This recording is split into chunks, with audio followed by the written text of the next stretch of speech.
Hey, this is Joel and welcome back to the Traveler Toolkit. It's a beautiful, almost fall day here in the woods, and we're gonna do something fun. It's almost deer season. We've been running around our trails here on our new property, trying to figure out how to do that a little bit more quietly, and I think that this could be the answer. A couple weeks ago, the brand Puckipuppy reached out and said, we've got this awesome mountain bike called the Labrador Pro.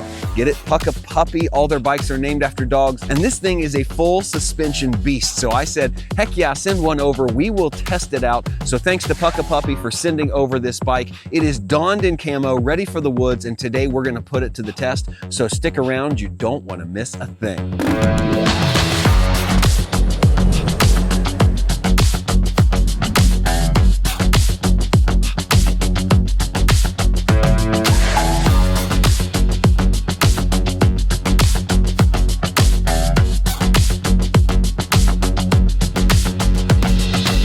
Okay, it's time to do some ride testing. We are at the entrance to our woods and trails.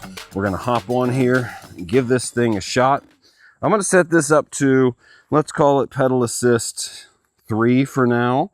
I don't wanna go too high, but I am gonna test out pedal assist 5 as we go. So let's get going. Now this is pretty steep going down, but this is very rocky. We had this road built with creek rock, so it's not exactly smooth. But I can already tell you that suspension doing its job and these brakes doing their job. Good brakes. I like this Logan brake set. Pretty comfortable already on the seat. I have it on its highest setting. I'm 6 foot tall. Still feels like I could go up a little bit, but it's okay. Okay, so we've come to the first open area. Let's go ahead and start pedaling. Get it up to pedal assist 5. See what we can do. This is a pretty rough area.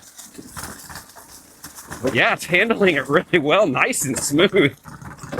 I've ridden a couple soft tails or hard tails across this field, and they are not this comfortable to ride. You can see we're doing about 16 across this field. That's pretty darn fast. Suspension's a little loud, but that's okay.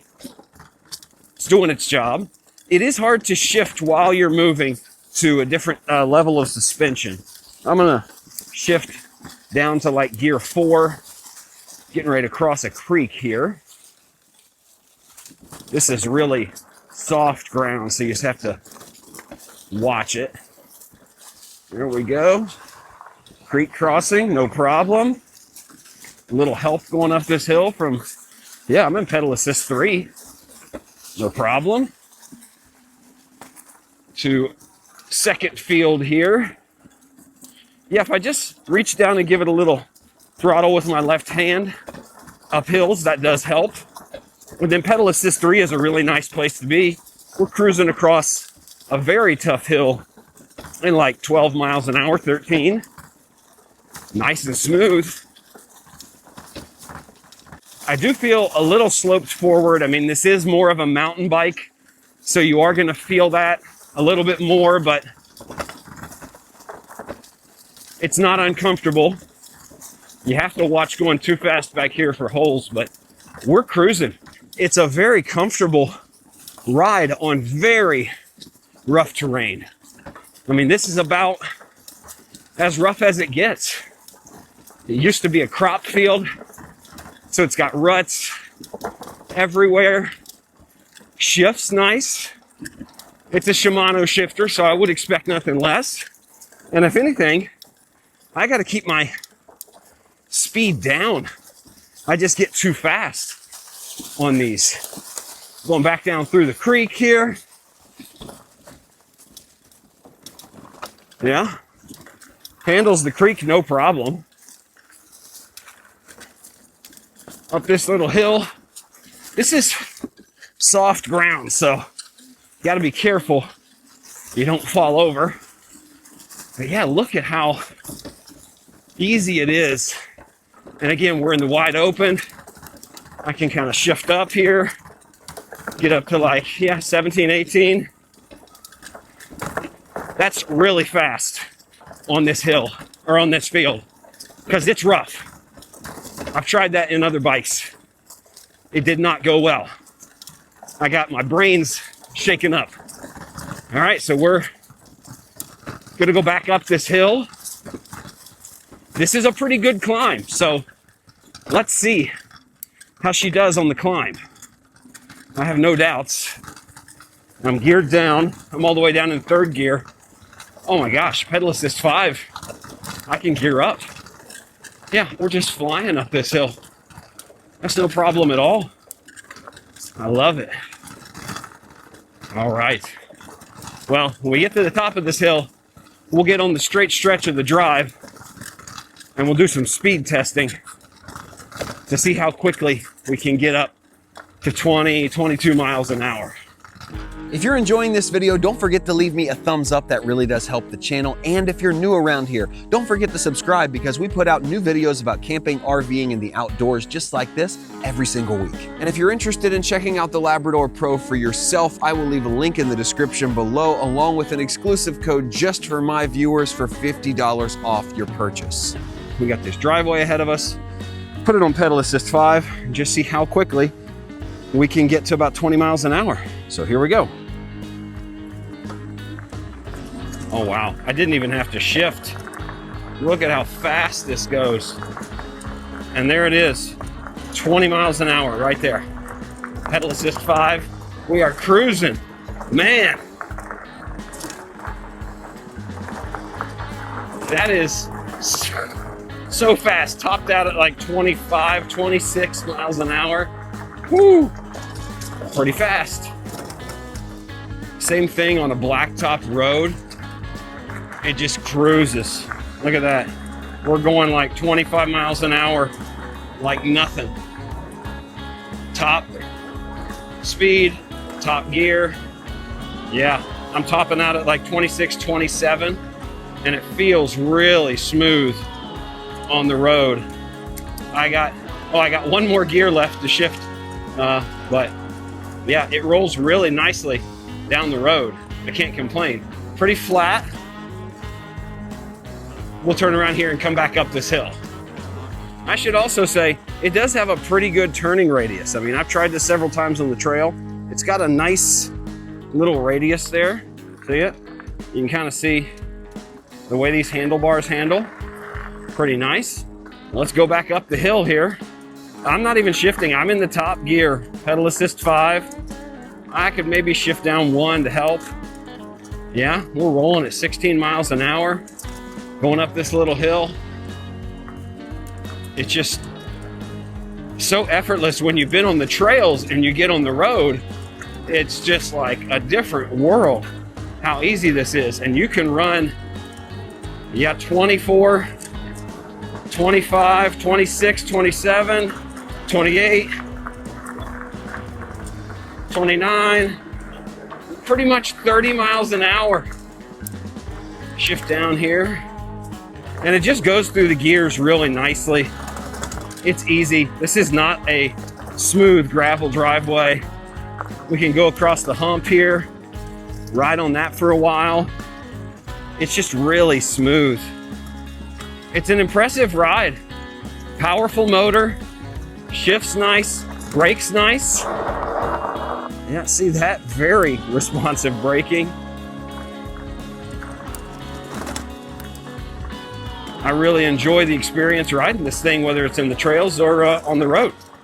All right, so now that we've had our fun testing on the bike, let's take a look at what's around the bike. I'm gonna start right here with this seat because this is one of my favorite parts. You know, if you're not riding for a ton of exercise or performance, a big, lush, comfortable seat is what you want. And I would say this bike falls into that category. This is not my exercise mobile, this is a means of transportation. So this big padded seat, it says DDK. I'm not familiar with the brand, but I appreciate this saddle. It's got a nice aesthetic to it, great padding. It looks like it's gonna hold up over time, stitching along the backside. So I like the saddle. And I also like the handlebars. These are really comfortable. They are soft enough rubber, not super soft rubber, so they're not gonna tear, they're gonna last. And they've got kind of the palm support that some of these modern bikes have. I really like these braking systems from Logan. They're really robust and responsive. I believe that is hydraulic disc brakes on the front and the rear, so really responsive braking system. I like that. It's got a Shimano gear set on it, nothing out of the ordinary. This is a high-end e-bike, so it is the nicer of the Shimano gears that I have seen.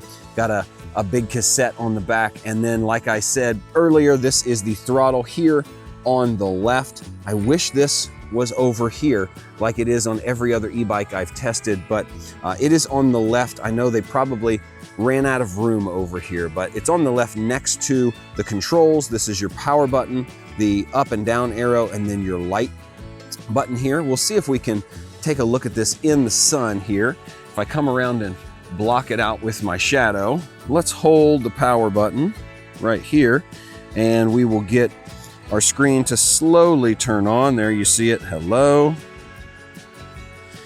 And you'll see we do have a multicolor screen. It's pretty bright. There are 3 different brightness levels, and you can choose between pedal assist. You see we're on 0 now, 1, 2, 3, 4, and 5. You'll get your miles per hour. You have your total miles. Right now we've only ridden 8 miles. Boy, we've ridden a lot, but only 8 miles. Your time count, and then your miles per hour right above that. You'll see it does say eco mode right there. I looked in the book and it has eco and power mode, and I couldn't find a way to switch to power mode, but the truth is that changes as you ride the bike. As you go faster, it goes into power mode, so you can't turn it on and off. Just be aware, but that is all controlled with these buttons right here. If you want to go into the menu system, hold these up and down arrows together, and it opens up your menu. You can control the brightness here. You'll see we've got it on level 3. You wanted it all the way up. You got your units, that's kilometers and miles per hour. Then you have your startup mode. They say that the free startup mode allows you to hit the throttle without pedaling, but safe mode means that you have to pedal before the bike will go so it doesn't accidentally jump on you, but I use free mode. And then you can reset your tripometer here. So we're just gonna check no and go back, but that's the menu system. Then as we work our way toward the rear of the bike, you're gonna see the shock in the center of the frame here. This just gives the rear axle all of its freedom to flow smoothly as you ride, especially on bumpy terrain. It's really effective. I'd never seen a bike with this kind of rear suspension, but it works really well being centered right there on the frame. And then you'll see your kind of rear luggage rack here along with your fenders. These are plastic fenders. I kind of prefer the metal fenders because plastic fenders can crack and break, but you know, unless you're really hot rodding this thing, running it into things, it should not matter. On the back here, you'll see your hub motor. I believe this is 1350 watt output, so pretty good. You'll see your cassette and your gears. You've got the Shimano Altus system, your pedals, nothing crazy there, pretty standard. And then on the front, you will also see disc brakes. We've got those on the front and the rear. This is equipped with 26x4 all-terrain off-road tires, so they're really well equipped for what you're doing. Not the most aggressive tread.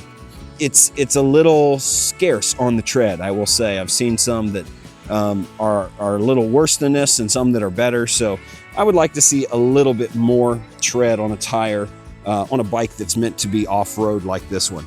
Then you can take a look at the adjustable front suspension here. You can actually lock it out on this side, and then on the other side you can adjust it right there. And you do have your light right up front. It can be turned on and off with the button up on the handlebar. And then right behind that you will see the battery compartment. Now this does have a lockable section on the other side, but once you unlock it, all you do is turn this and the battery can come out. Actually, let's go around and check that out. Show you the locking mechanism right there. This is where you charge it with the included cable, just plugs right into the frame. Or like I said, you could choose to remove the battery with the key and latch system right there. So that's a pretty quick overview of the bike itself.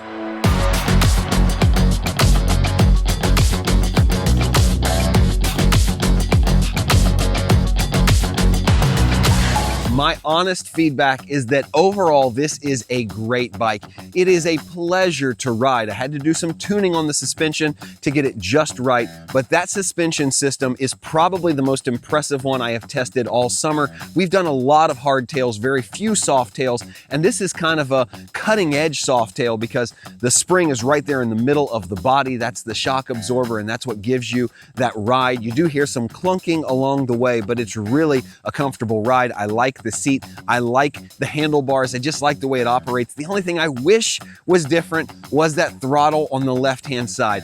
I like to ride throttle only when I'm just jumping around and I don't need to pedal.